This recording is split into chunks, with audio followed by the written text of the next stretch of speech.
Então, por exemplo, quem faz muito isso? Pessoas que são muito boas no que fazem. Tem uma entrevista do Michael Phelps, lembra do nadador que ganhou milhões de medalhas, acho que nas Olimpíadas de 2008, né? E o Michael Phelps, ele tem uma entrevista que ele fez naquela época que ele dizia que na cabeça dele ele já planejou todas as possibilidades.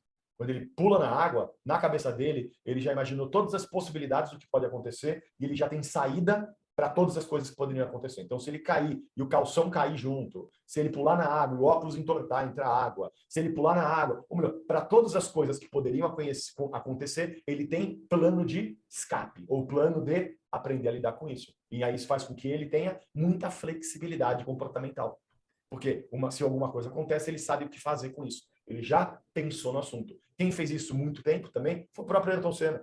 O Ayrton Senna, antes de entrar numa pista, antes de correr na pista, ele andava a pé a pista inteira.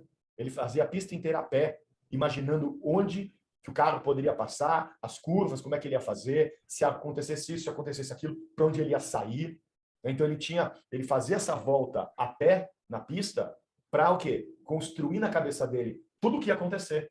Então ele já planejou como que ele ia fazer as voltas. Cada volta já estava planejada, porque ele já viu a pista, ele já imaginou como essa pista ele vai correr naquela pista naquele dia, sendo com chuva, sendo com ou sem chuva, ou seco, momento de trocar pneu, já estava tudo na cabeça dele. Então ele não tinha ansiedade, ele tinha o quê? Competência.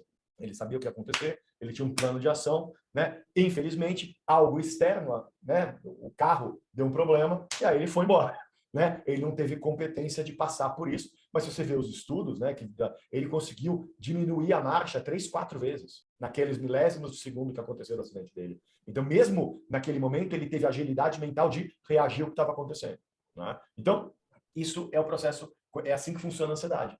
Então, se você sabe que para você ter ansiedade, você precisa pensar em algo de futuro e precisa ter uma imagem que não esteja clara o suficiente, o que você precisa fazer para diminuir a sua ansiedade?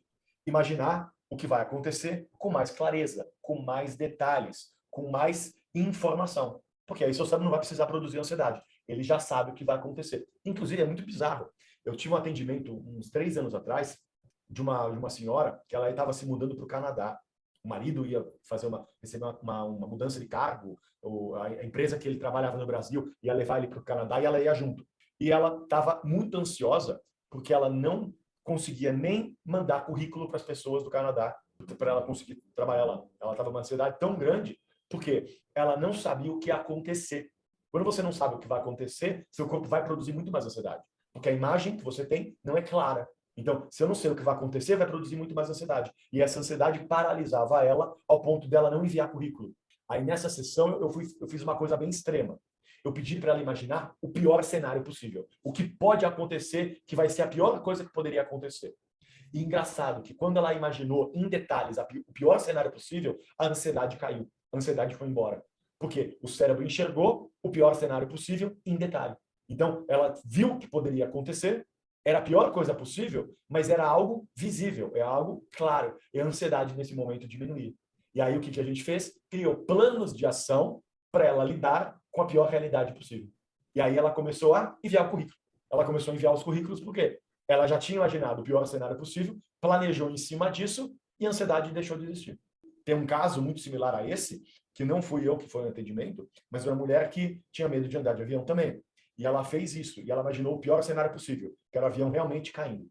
E aí ela se colocou como heroína nessa peça, como se ela fosse a pessoa que ia ajudar no processo, ajudar as pessoas, socorrer as pessoas, etc. Então ela começou a escolher o assento mais fácil para ajudar o máximo de pessoas caso aconteça. Ela começou a se preparar para aquela situação e ela ia com confiança. E ela deixou de ter ansiedade. Ela começou a andar de avião numa boa.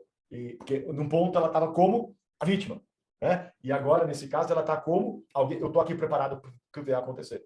Eu vou ajudar as pessoas da minha volta se precisar, né? Então mudou completamente o ponto de vista dela. Então, quando você pensa em alguma coisa no seu futuro que causa ansiedade, uma das coisas que você pode fazer é cria mais detalhe do que você acha que vai acontecer. Ou estuda mais do que pode acontecer para você ter mais clareza. E um outro truque, que é o que eu mais gosto, imagina que aquilo que vai acontecer no futuro já aconteceu, já passou. Uma vez que você imagina que aquilo já aconteceu, já passou, como se você fosse para o futuro. Imagina que daqui 2 semanas eu tenho uma prova. Aí a pergunta que eu faço é, imagina que você acabou de fazer a prova, como é que você vai estar se sentindo? Como é que vai ser no momento que você acabar de sair da aula, acabar de sair da prova? O dia seguinte, como é que você vai estar? Vem a sensação de alívio na hora. A sensação de alívio vai surgir porque no seu cérebro é como se aquilo já tivesse acontecido. Então já não consegue produzir ansiedade.